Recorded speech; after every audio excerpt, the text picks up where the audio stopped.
things better. Okay. So it's hard to accomplish a lot when you got the state's boot on your throat. Right. Yeah, that's. I don't understand why they do that. I wish they would step out and allow local schools, and I'm giving my opinion, but I wish they would allow the local schools to design their own program. And, you know, there may be some things because you're receiving state funding, and that happens a lot. If you receive federal funding, they're going to make you do X. If you're receiving state funding, they make you do X. Right. So what's just thinking out loud, do the schools receive more federal or state funding or local funding? How does that? We get about 52% of our funding from state. Okay. And about 48% from local. Okay. And less than 1% from federal. So it's almost half and half. Right. State. So, but yet the state has a heavier hand on our local district. Significantly. First, from where I'm standing, that don't seem right. Right. But that's just me. Well, to give you an example. Yeah. When we built the new schools, mm-hmm. the state said, well, we understand that your community is growing. Right. But right now your community is this big. That's how big you can build your school. And so because of that, we're starting to outgrow it, right? We are. Okay. We're not necessarily outgrowing the high school yet, but we're outgrowing the middle school. We're outgrowing the elementary schools. And we're doing the best we can. But it's difficult because the state more or less tells us what we can and can't do with our money. So is there something on the horizon to build new schools? Or? No, there's nothing on the horizon to build new schools. I don't foresee us needing new schools necessarily. But one of the things that we would have liked to have done that we can't is have the sixth graders in an elementary, or not in the elementary setting. So the sixth graders are in the elementary? They are. Okay. Yeah, and there's no way possible for us to move them into the middle school if we wanted to. Right. And so that's somewhat difficult. What about is Studebaker? Is that? Studebaker is I know it's the administrative offices, but it's the administrative offices, and it's also our preschool. Okay, so there's no way to utilize different classrooms there for 6th and 7th? Not necessarily, no. Because it would require an entire renovation of the school, basically, okay. More or less to bring it up to code. So what's an average class size in the city of Heber Heights? I think it's about 25-30. 25-30. Wow, yeah, that's a high. Is that something you guys are looking at doing? Is lowering the class sizes? Because just from reading different things over time, smaller class sizes leads to better success. Is that something you would want to look at, or? I agree with that. Mm-hmm. And it comes down to financing. Okay. All of our money comes with strings attached from the state. Okay. And our local funds, even if we were to say to the state, we're done with you. Right. And just use our local funds, we can't necessarily do everything because the state still says, well, you operate in Ohio, so you got to do this. Mm-hmm. And so lowering class sizes is always something that we want to look into. But we also have to be mindful of our budget. We have to stay within our budget.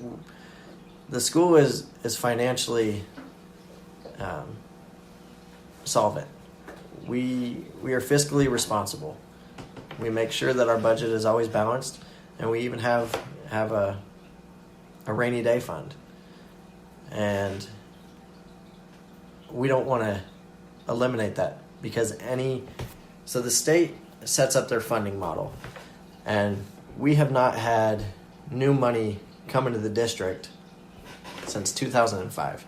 Okay. 2005 was the last time the city of Heber Heights approved any kind of levy, aside from the schools, which was a bond levy that was just to pay for the schools. That had nothing to do with with maintenance or even hiring staff. Right. Because when you build the schools, they're built, but you still have to maintain them. You still have to Right. take care of all the infrastructure that goes Right. around that. And so while that was passed, we haven't had new operating money since 2005, and we found a way to tighten our belt and make things work. Right. We currently are working with the government. There's grants out there that haven't been taken, we haven't had the opportunity to take in the past. One of those is the federal assistant grant, Okay. which basically deals with military families. Heber Heights is a big military community. It is, yeah. And we've got a lot of people that either work at the base or are active duty or reserve military. Right.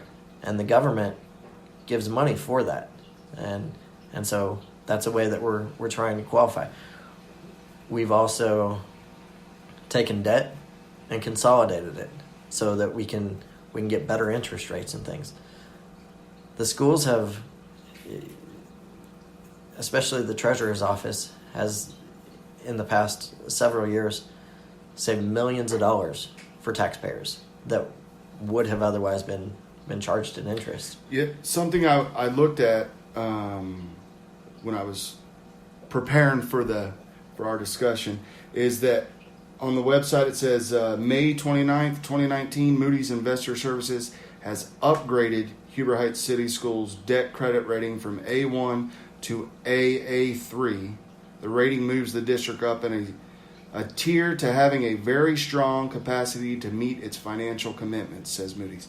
So I wanted to definitely point that out because, yes, there is a state grade level a grading that we have all saw. Most people that listen to the podcast know they pay attention to the Facebook pages, but the credit rating's moving up. So there is things moving in a good direction. Yeah. I mean, like I said, we haven't asked for new money since 2005. Right. Or at least we haven't gotten it since 2005. Is there a levy down the horizon? I don't foresee a need for a levy down the horizon because of things that we've done to save money and other outlets that we're looking for. Okay. So last year we were able to refinance our debt load at just the right time and save the district $11 million. That's a lot of money. Most recently, we were able to lower some interest rates and save the district close to $100,000. So little things like that add up so that we don't have to go to taxpayers and say, we need your support. Right. We want the support of taxpayers. We want them to be invested in their schools and invested in the district. But I understand I live in Heber. Mm-hmm. I pay taxes just like the rest of us. Right. And I understand that a lot of people are on fixed incomes. Mm-hmm.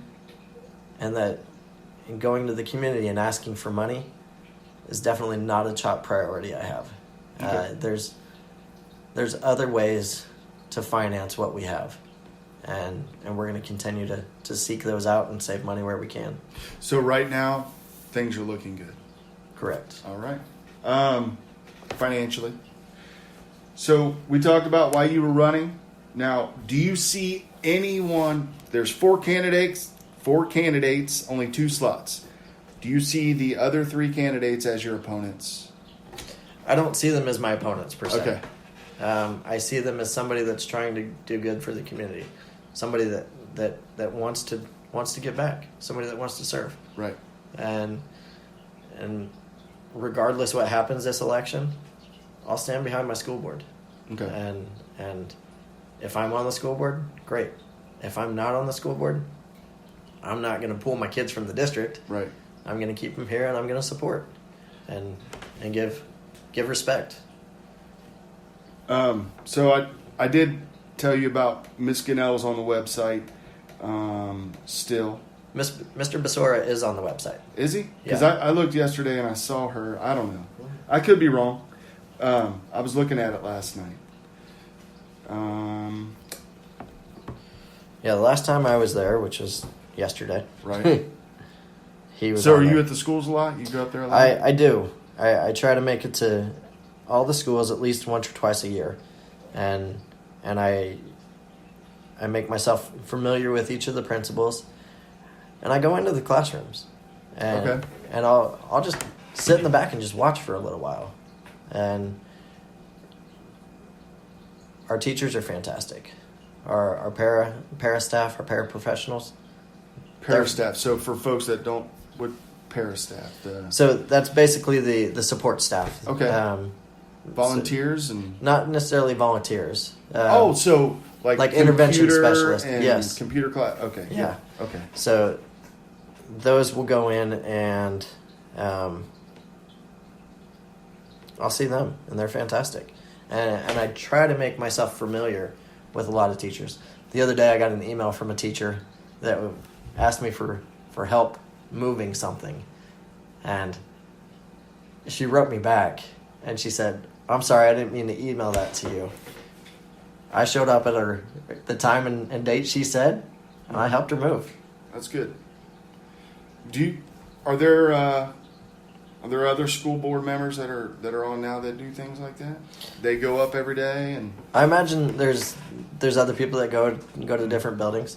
One thing about the school board that you have to remember is you're not a high school board. right, You're an entire district. right. So I like to go to the elementaries. Mhm. I've been to our preschool, walked around our preschool, and seen what the kids do there. Been to the middle school. There's a whole array of things that we have here, and I don't know. I feel that's important. Good.